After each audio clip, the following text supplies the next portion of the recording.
so much for joining me back on my channel. This afternoon time I want to talk to you about one of the profound psalms written by David while was being chased by his son Absalom. It is Psalm 61 and verse 2 that I want to expound this evening time. It talks about, Lord, lead me to the place that is higher than I.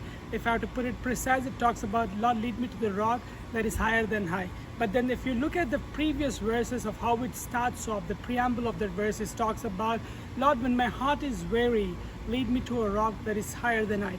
I want to give you a backdrop before I would expound on this verse and talk to you in the next 5 minutes. What's happening is David's being chased for his life by his own son Absalom, and David gives up his kingdom and starts running into the direction of the desert where he wants to save God, but he knows for the very fact that the author and the perfecter of the faith who called him would sustain him. And while David writes these words, he talks about 3 comments. I want to present to you 3 comments from this verse which talks about, Lord, deliver me, Lord, rebuild me, and Lord, restore me. As David goes on to write these words, he very well knew that he had to repair his own lifestyle first. So he talks about saying, Lord, lead me. He doesn't say asking him to take him out of that situation, but rather David pragmatically reaches out to God's sovereign help, saying that, oh God, lead me. And while you lead me, I want you to repair my lifestyle. Oftentimes we need to understand that when God wants you to take to a place that is higher than you need to repair your own lifestyle. And you need to present that in the presence of God and asking for help. That's what David does over here. Look back at how David's life started when he was actually being chased by King Saul and while he was running for his own life. David knew very well that the one who has called him was faithful, that he will restore him back to the original situation and give him the position and the situation into his control. So David started running but never went against Saul, but he always looked up to God as his potential help. He looked up to God as a system, not as a system but as a source. So that's what David does here, saying that, Lord, repair me as I run from the situation, lead me. And then he goes on to say this fascinating words, Lord, lead me to that rock. It is the same rock on which Jesus wants to build his church and gave that word to Peter. And while saying the same words, David is writing far beyond in the early manuscript, saying that, God, lead me to the rock. And while he's asking him to lead him to that rock, he's asking him to rebuild his life. First, repair his life, where David knew the sin that he committed against Bathsheba, because of which the consequences brought him to that situation, and he asked God to repair his lifestyle. And then after repairing the lifestyle,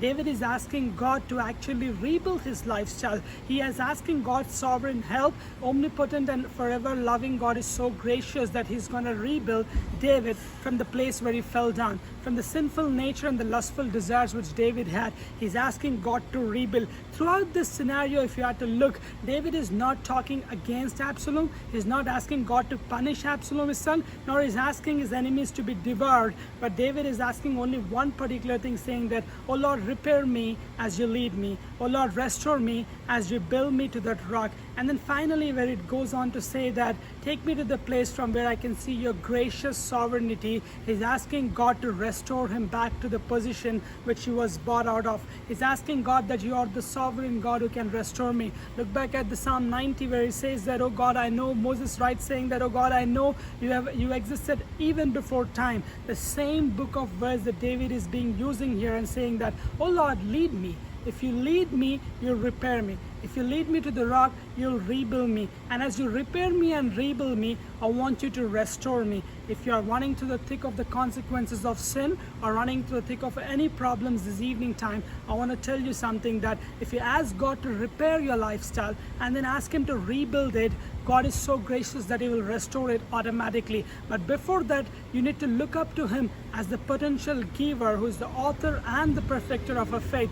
Lord needs to be your whole potential and source so that he can repair your lifestyle. David's life had so many tragic events when he sinned against Bathsheba, when Nathan walks into the courts of David and confronts him, and David knew that very well that someday God's going to punish him. And this is the situation that God brought him into because of that sin. And finally he repents and says that, oh God, please lead me. Repair me as I go through this situation. And then God rebuild me and then restore me. If you're into a problem, I want to tell you something. Never ask God to remove that problem right away from your lifestyle. Rather ask him to lead you through that situation where he will repair you, he will prune you, he will make his ways known to you, where you will see the sovereignty of God saying why he brought you into that situation and what you had to learn from that situation. As he repairs you, he will actually rebuild you. When you are being pruned and shaped to a situation, you try to build yourself out of the ashes and bring the best out of you,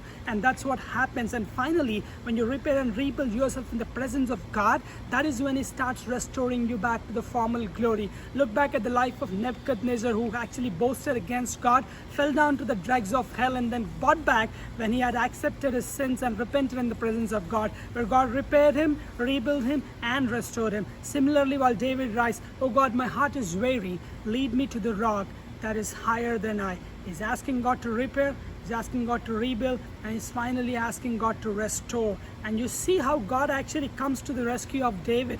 Again, the kingdom being restored into his hands. But before the kingdom being restored into hands, his life was repaired, his life was rebuilt, so that the same sin which he committed against Bathsheba, he never wanted to commit it with Abishag, the Shunammite. When he was in his deathbed and when she was brought to his chambers, he refused from doing that sin. If you and I are falling into this trap, I want to tell you, it is God who is gracious, that he will repair, rebuild, and restore you. Thank you so much for giving me this hearing. God bless you all.